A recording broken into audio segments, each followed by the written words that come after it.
the scanner doesn't present treatment, the laser doesn't actually help retain patients, the phone system doesn't convert those calls into appointments. People do. I remember walking into an office and it probably wasn't even 8:30 in the morning, and 3 team members were already kind of pointing fingers at each other. Nobody was taking ownership. It kind of felt like it was a blame game. I knew that the issue wasn't scheduling, it was culture. I've seen practice after practice spend money on technology, a new piece of equipment, and they see little to no return because the team wasn't trained to really maximize that or to leverage it. The biggest competitive advantage is not technology, it's not equipment, it's not marketing, it's not your location, it's people.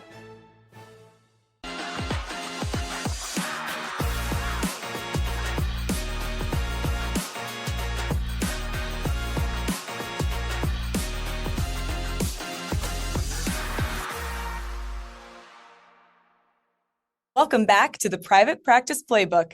Today we're tackling a topic that every practice owner talks about, and almost all of them are struggling with too.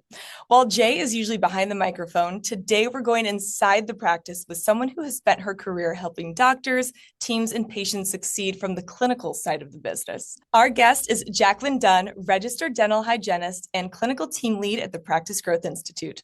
Over the course of her career, Jaclyn has worked inside more than 850 private practices across the country, helping teams improve patient care, strengthen clinical systems, and create better experiences for both patients and providers. So when practices hit growth ceilings, the instinct is often to look for the next piece of technology, the next big equipment purchase, or the next operational upgrade. But what if the biggest opportunity sitting inside your practice isn't another machine? What if it's your people? Today, we're going to talk about hiring, retention, accountability, culture, and why your team may be the single greatest investment you can make for long-term growth. So let's dive in. Jaclyn, so good to see you. Thanks for talking with us today. Yeah, my pleasure. Happy to be here.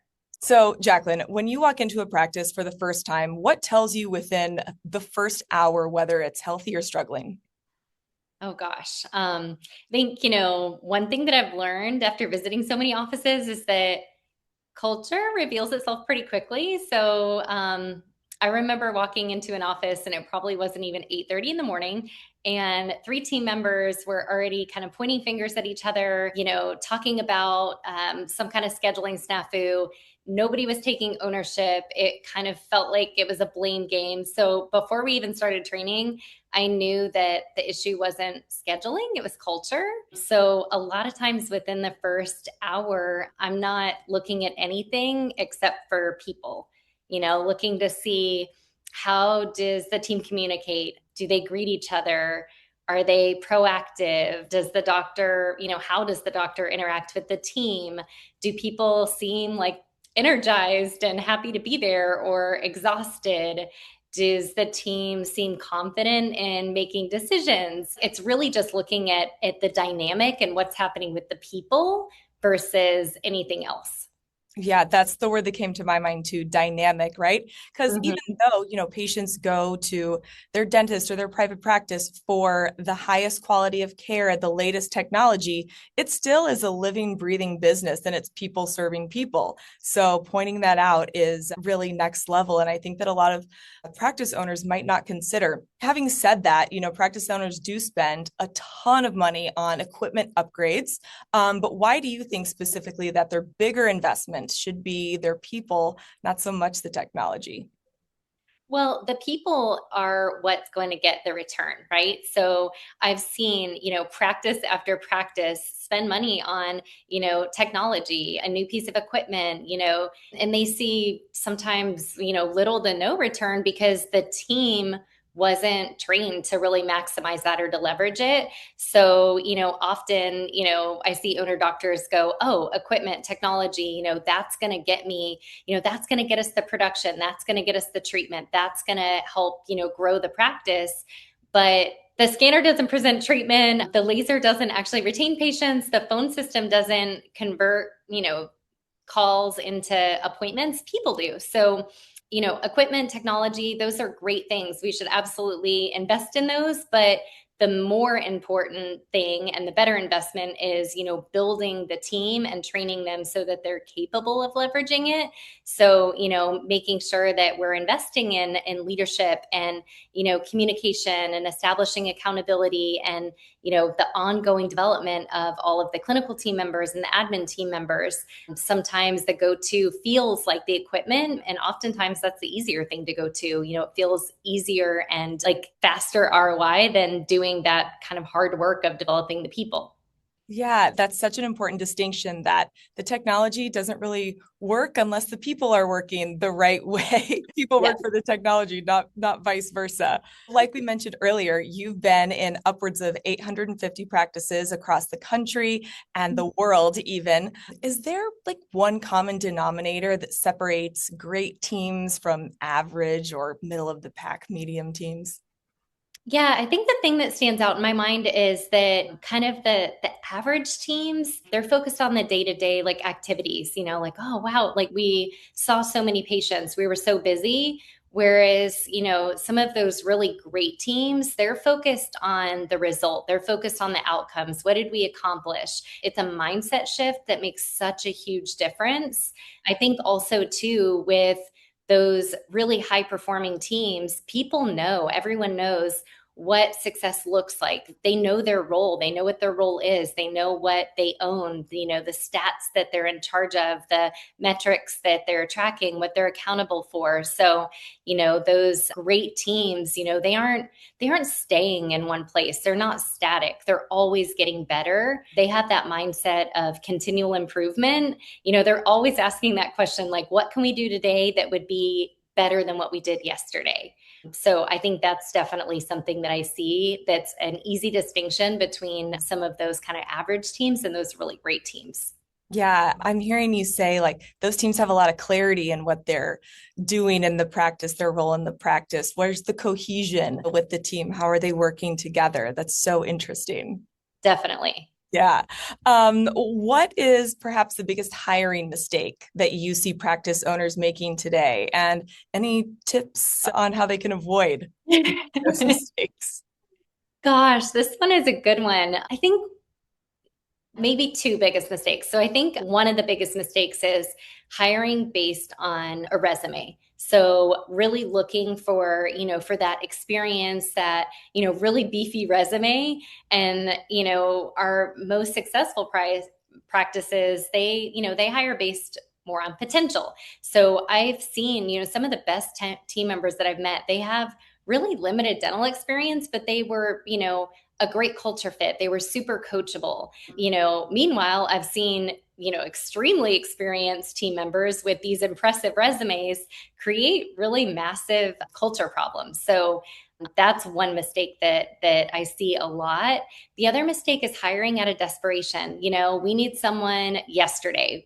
This person doesn't quite feel like the right fit, but they're here and we need a body in that seat. So again, kind of when I think about our most successful offices, they're hiring based on attitude. Does this person have a positive outlook? Are they growth minded? Do they want to grow? Are they coachable? Open to feedback? Have they been coached before? Accountable? Have they, shown ownership of something? Are they a good culture fit? Do they align based on the practice's core values? Because, people can learn things, right? Skills can be taught, but attitude, mindset, values are much, much harder to teach. So really leaning into that and being patient, I think, is something that can help practices avoid making those two mistakes, being open minded and being patient. Maybe they don't have that resume that is as beefy as the other person, but they are in alignment with all the other things. And, maybe it takes us another week to find the person that we go, hey, this person is the right person. But that, week delay, if it's the right person, is totally worth it. And it saves a lot of headache later. Yeah, absolutely. It's a team at the end of the day. And we've seen even in sports teams, right? If you have that one star, that they can create a lot of problems in the locker room when everyone is not on the same page working towards the same goal together. Yeah. Absolutely. Let's talk about onboarding after we've gotten the right team in place. What does a great first 90 days of a new employee being hired look like? A good onboarding looks like there's a structured plan. I see so often that a lot of practices have like, what I would call like maybe an orientation. So it might be like a day to a couple of days, or worse, a lot of times like trial by fire. But, having a structured onboarding that would include like an onboarding checklist, a written document, that's got priorities that are based on that person's role, a 90-day development plan with built-in like touch points for performance reviews, weekly check-ins, touch base with them, those, especially in those first 30 days, every single week, what went well for you this week? Where do you need our support? Making sure that there's clear, success metrics that they're able to evaluate how they're doing too, and that they have a mentor. A lot of times that's going to dictate whether or not that person is, has that clarity, is feeling like they're making progress. They know where they stand, and there's that ongoing feedback loop. So there's no surprises. It doesn't feel like ever anybody's coming to them, with critical, correction. It's like there's an open line of communication. Hey, what's going well for you? Where can we, where do you need more support from us? What can we do to help make sure that you're set up for success? Yeah, it helps the new hire feel welcome and, like you said, supported and appreciated instead of like, you're here, you do your job, you work for us, and that's the deal. Yeah. I mean, those first 30, 60, 90 days, that's really the time. And that's really what determines whether or not that person feels like they belong and whether or not they feel like they can be successful. So, a few days just isn't enough time. Our most successful practices, they do not rush this. They've got a structured plan, and even after that 90 days, they don't stop developing their people, right? They create ongoing opportunities to continue to develop and contribute into those team members too. Absolutely brilliant. If only everywhere in the world worked that way. All right, let's talk about those top performers that either already are existing or they are developed. A lot of owners think that retention and retaining those top performers is all about compensation. Do you agree with that? And what does keep those top performers engaged? I disagree. I do not think it's compensation. It's okay. Let me back up. So, compensation is, hey, listen, it matters. It attracts people, but it's not what keeps them. When I talk to team members and when I go into offices that have great retention with their team, they have people that have been there for 5 years, 10 years, 15 plus years. They rarely talk about their pay. They talk more about, feeling valued. Do they like receive praise and appreciation when it's due? What I would call like a safe space, like a trusting leadership. I mean, expectations are high, accountability is there, but they know that leadership has their best interest at heart and they truly want them to succeed. So, I hear them talk about all of those things, and I see in teams that stay for a long time, those, that part of being in a great culture takes priority, much more over the compensation. I mean, again, compensation is important, it matters, but it's not the end all be all in getting people to stay. You want it to be a happy, supportive, just kind of warm place where, everyone is willing each other to succeed and create a good experience for the people that they're serving, their patients. Yeah, I mean, they're like you said, they're spending, I mean, you spend more time together than you do anywhere else. So, to be able to walk in every morning and know that you've got that support. Yeah, no one wants to dread going to work. So that culture is so important. Jaclyn, what's one practice transformation that you've seen where investing in people dramatically changed the business?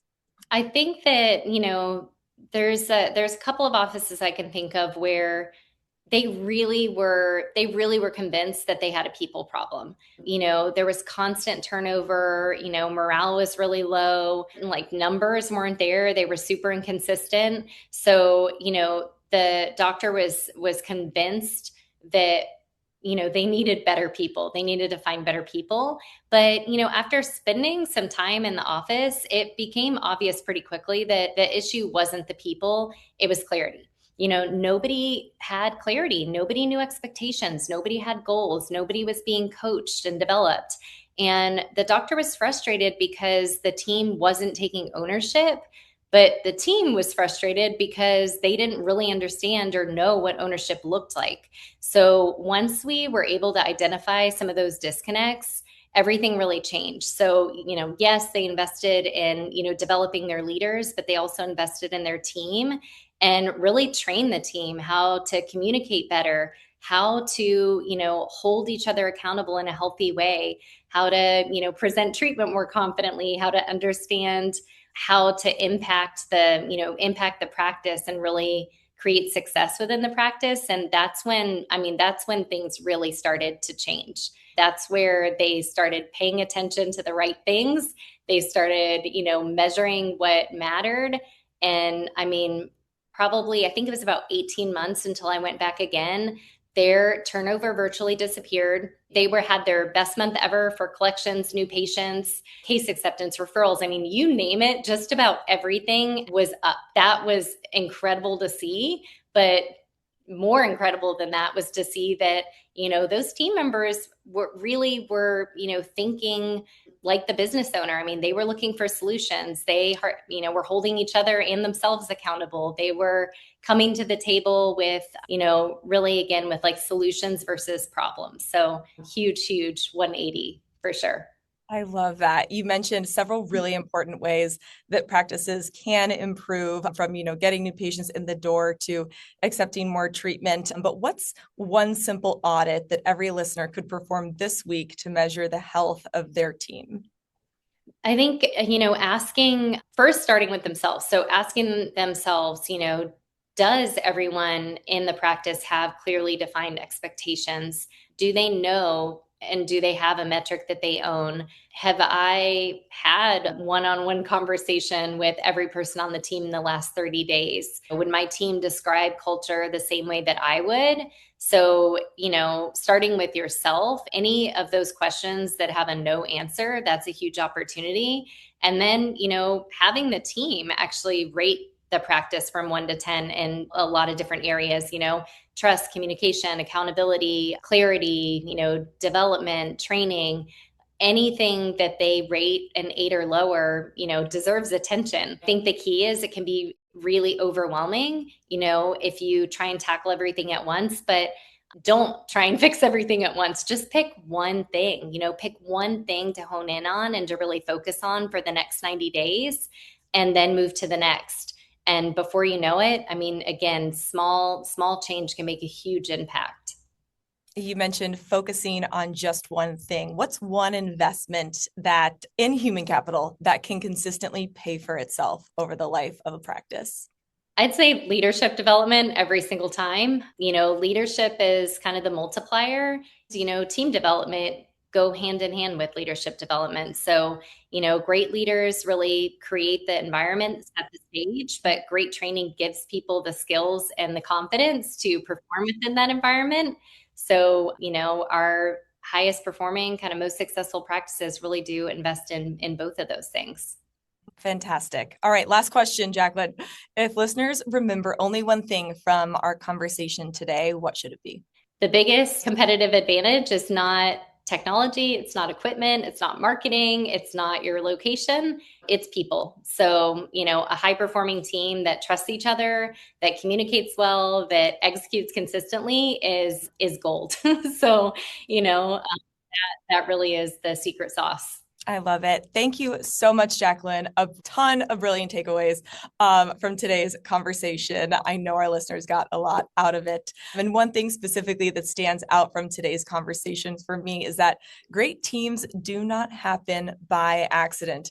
The practices that grow sustainably are the ones that intentionally invest in their people. They develop leaders, they create accountability, and they build systems that allow everyone to succeed. If today's episode made you think differently about your practice, we'd encourage you to take one action item this week. Have an honest conversation with your team.